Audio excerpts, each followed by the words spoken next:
বিষয় হচ্ছে পুলিশের সাবেক আইজিপি বেনজির আহমেদের দুবাই পুলিশ কর্তৃক গ্রেপ্তার প্রসঙ্গে।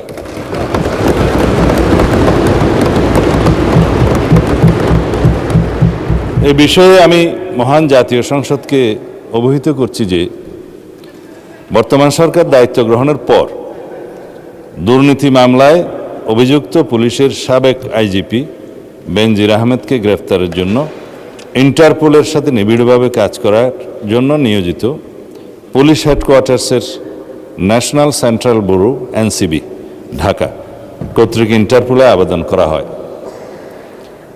তৎপ্রেক্ষিতে গত 11 এপ্রিল 2025 এটা 2025-এ পাঠানো হয়েছিল, আমরা এটা মনিটর করেছি। ইন্টারপোল 2025/12239 নম্বর ফাইল ও A5174/4 2025 কন্ট্রোল নম্বরের মাধ্যমে বেনজির আহমেদের প্রতি রেড নোটিশ জারি করে।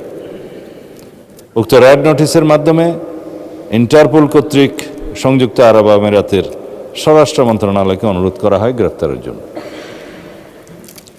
মাননীয় স্পিকার, আমি এই মহান সংসদের মাধ্যমে সমগ্র জাতিকে জানাচ্ছি যে গত 12 জুন 2026 তারিখে সংযুক্ত আরব আমিরাতের স্বরাষ্ট্র মন্ত্রণালয়ের directorate general of federal criminal police national central bureau NCB Abu Dhabi হতে প্রেরিত একটি ইমেইলের মাধ্যমে বাংলাদেশ সরকারকে জানানো হয়েছে যে দুর্নীতি মামলায় অভিযুক্ত বেনজির আহমেদকে সংযুক্ত আরব আমিরাত পুলিশ কর্তৃক গ্রেফতার করা হয়েছে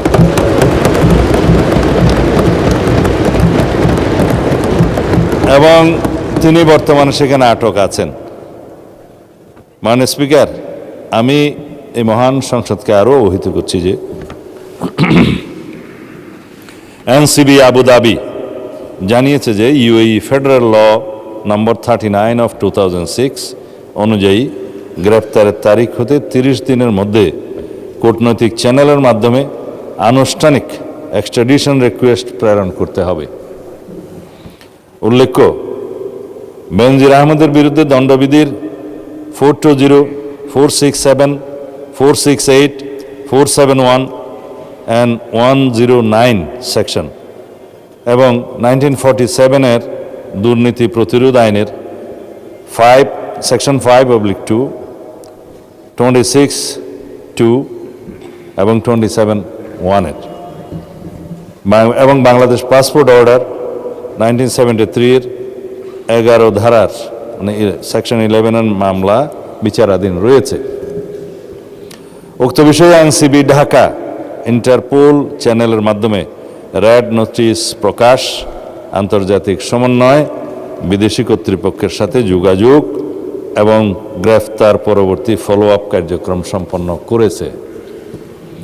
দুদক কর্তৃক প্রত্যার্পণের জন্য প্রয়োজনীয় মামলা, গ্রেফতারি পরোয়ানা ও তদন্ত সংক্রান্ত দলিলাদি প্রস্তুত, স্বরাষ্ট্র মন্ত্রণালয় কর্তৃক এক্সট্রাডিশন প্রপোজাল প্রস্তুত ও অনুমোদন এবং পররাষ্ট্র মন্ত্রণালয়ের মাধ্যমে ইউএই কর্তৃপক্ষের নিকট কূটনৈতিক চ্যানেলে আনুষ্ঠানিক এক্সট্রাডিশন রিকোয়েস্ট প্রেরণ করে এনসিবি আবুধাবির সাথে সমন্বয়পূর্বক অতি দ্রুতই তাকে বাংলাদেশে নিয়ে আসা হবে।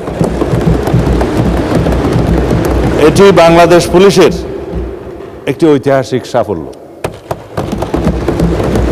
এর মাধ্যমে আমরা বিচারহীনতার সংস্কৃতি থেকে বের হয়ে আসতে সক্ষম হব ইনশাআল্লাহ। পাশাপাশি এর মাধ্যমে আমরা জাতিকে আশ্বস্ত করতে চাই যে অপরাধী যত শক্তিশালীই হোক না কেন, আইনের ঊর্ধ্বে কেউ নয়। এটি দেশে আইনের শাসন প্রতিষ্ঠা এবং বাংলাদেশের ইতিহাসে মাইল ফলক হয়ে থাকবে।